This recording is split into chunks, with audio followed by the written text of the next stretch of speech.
Chapter 22. In a few minutes, everything was ready. It was very quiet now on top of the peach. There was nobody in sight, nobody except the earthworm. One half of the earthworm, looking like a great, thick, juicy pink sausage, lay innocently in the sun for all the seagulls to see. The other half of him was dangling down the tunnel. James was crouching close behind the earthworm in the tunnel entrance, just below the surface, waiting for the first seagull. He had a loop of silk string in his hands.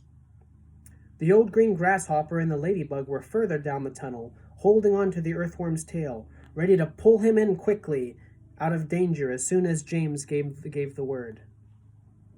And far below, in the great hollow stone of the peach, the glowworm was lighting up the room so that the two spinners, the silkworm and Miss Spider, could see what they were doing. The centipede was down there too, exhorting them both frantically to greater efforts, and every now and then James could hear his voice coming up faintly from the depths, shouting, "Spin, silkworm, spin, you great fat lazy brute! Faster, faster, or we'll throw you to the sharks!" "Here comes the first seagull," whispered James. "Keep still now, earthworm, keep still. The rest of you, get ready to pull." "Please don't let it spike me," begged the earthworm. I won't, shh." Out of the corner of one eye, James watched the seagull as it came swooping down toward the earthworm. And then suddenly it was so close that he could see its small black eye and its curved beak. And the beak was open, ready to grab a nice piece of flesh out of the earthworm's back. "Pull!" shouted James. The old green grasshopper and the ladybug gave the earthworm's tail an enormous tug, and like magic the earthworm disappeared into the tunnel. At the same time, up went James' hand and the seagull flew right into the loop of silk that he was holding out.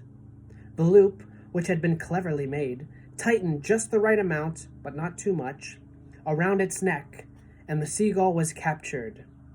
"Hooray!" shouted the old green grasshopper, peering out of the tunnel. "Well done, James!" Up flew the seagull with James paying out the silk string as it went. He gave it about 50 yards and then tied the string to the stem of the peach. "Next one!" he shouted, jumping back into the tunnel. "Up you get again, earthworm! Bring up some more silk, centipede!" "Oh, I don't like this at all," wailed the earthworm. "It only just missed me. I even felt the wind on my back as it went swishing past." "Shh," whispered James. "Keep still. Here comes another one." So they did it again, and again, and again, and again. And the seagulls kept coming, and James caught them one after the other and tethered them up to the peach stem.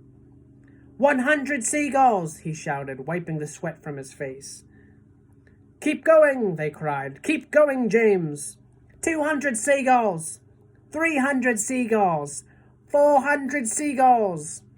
The sharks, as though sensing that they were in danger of losing their prey, were hurling themselves at the peach more furiously than ever, and the peach was sinking lower and lower into the water. 500 seagulls! James shouted. "Silkworm says she's running out of silk," yelled the centipede from below. "She says she can't keep it up much longer. Nor can Miss Spider." "Tell them they've got to," James answered. "They can't stop now." "We're lifting," somebody shouted. "No, we're not." "I felt it." "Put on another seagull, quick." "Quiet, everybody, quiet. Here's one coming now." This was the 501st seagull, and the moment that James caught it and tethered it to the stem with all the others, the whole enormous peach suddenly started rising up slowly out of the water. "Look out! Here we go! Hold on, boys!" But then it stopped, and there it hung. It hovered and swayed, but it went no higher. The bottom of it was just touching the water. It was like a delicately balanced scale that needed only the tiniest push to tip it one way or the other. "One more will do it," shouted the old green grasshopper, looking out of the tunnel. "We're almost there." And now came the big moment.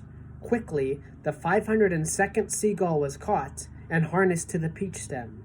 And then suddenly, but slowly, majestically, like some fabulous golden balloon, with all the seagulls straining at the strings above, the giant peach rose up, dripping out of the water, and began climbing toward the heavens.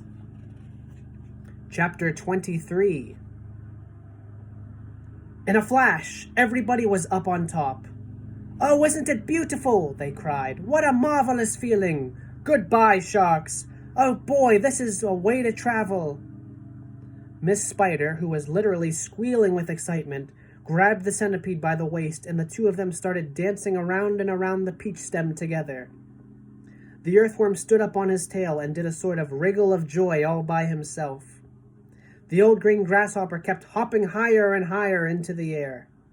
The ladybug rushed over and shook James warmly by the hand. The glowworm, who at the best of times was a very shy and silent creature, sat glowing with pleasure near the tunnel entrance. Even the silkworm, looking white and thin and completely exhausted, came creeping out of the tunnel to watch this miraculous ascent. Up and up they went, and soon they were as high as the top of a church steeple above the ocean.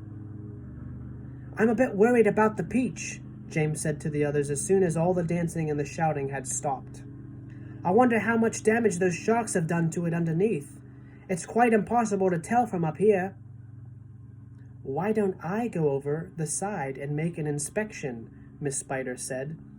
"It'll be no trouble at all, I assure you." And without waiting for the answer, she quickly produced a length of silk thread and attached the end of it to the peach stem. "I'll be back in a jiffy," she said, and then she walked calmly over to the edge of the peach and jumped off, paying out the thread behind her as she fell. The others crowded anxiously around the place where she had gone over.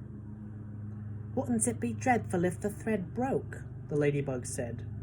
There was a rather long silence.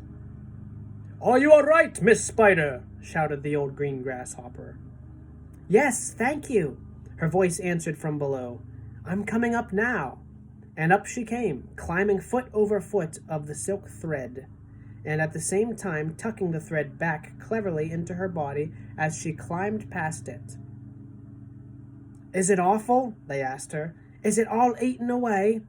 Are there great holes in it everywhere?" Miss Spider clambered back onto the deck with a pleased but also rather puzzled look on her face. "You won't believe this," she said, "but actually there's hardly any damage down there at all. The peach is almost untouched. There are just a few tiny pieces out of it here and there, but nothing more." "You must be mistaken," James told her. "Of course she's mistaken," the centipede said. "I promise you I'm not," Miss Spider answered. "But there were hundreds of sharks around us. They churned the water into a froth. We saw their great mouths opening and shutting." "I don't care what you saw," Miss Spider answered. "They certainly didn't do much damage to the peach." "Then why did we start sinking?" the centipede asked. "Perhaps we didn't start sinking," the old green grasshopper suggested. "Perhaps we were all so frightened that we simply imagined it." This, in point of fact, was closer to the truth than any of them knew. A shark, you see, has an extremely long, sharp nose, and its mouth is set very awkwardly underneath its face and a long way back. This makes it more or less impossible for it to get its teeth into a vast, smooth, curving surface such as the side of a peach. Even if the creature turns on its back, it still can't do it, because the nose always gets in the way. If you have ever seen a small dog trying to get its teeth into an enormous ball, then you'll be able to imagine roughly how it was with the sharks and the peach. "It must have been some kind of magic," the ladybug said. "The holes must have healed up by themselves." "Oh, look! There's a ship below us!" shouted James.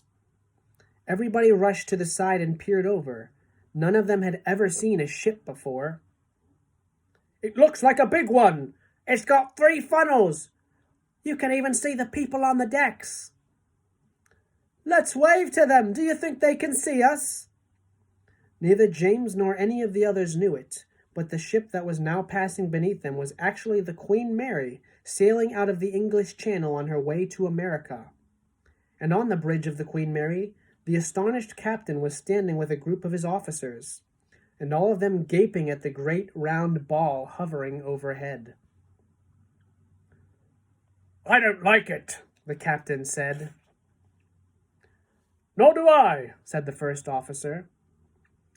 "Do you think it's following us?" said the second officer. "I tell you I don't like it," muttered the captain.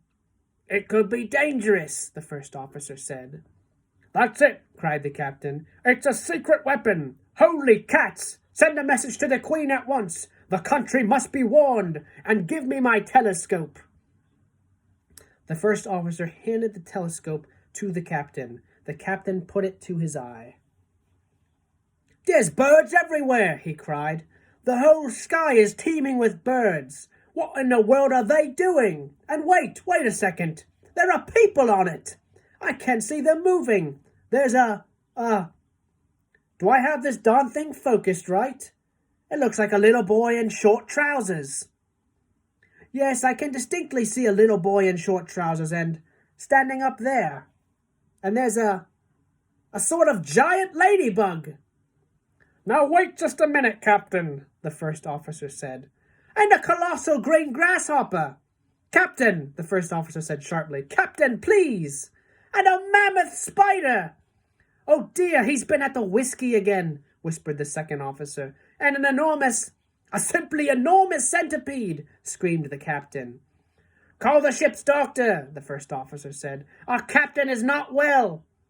A moment later, the great round ball disappeared into a cloud, and the people on the ship never saw it again.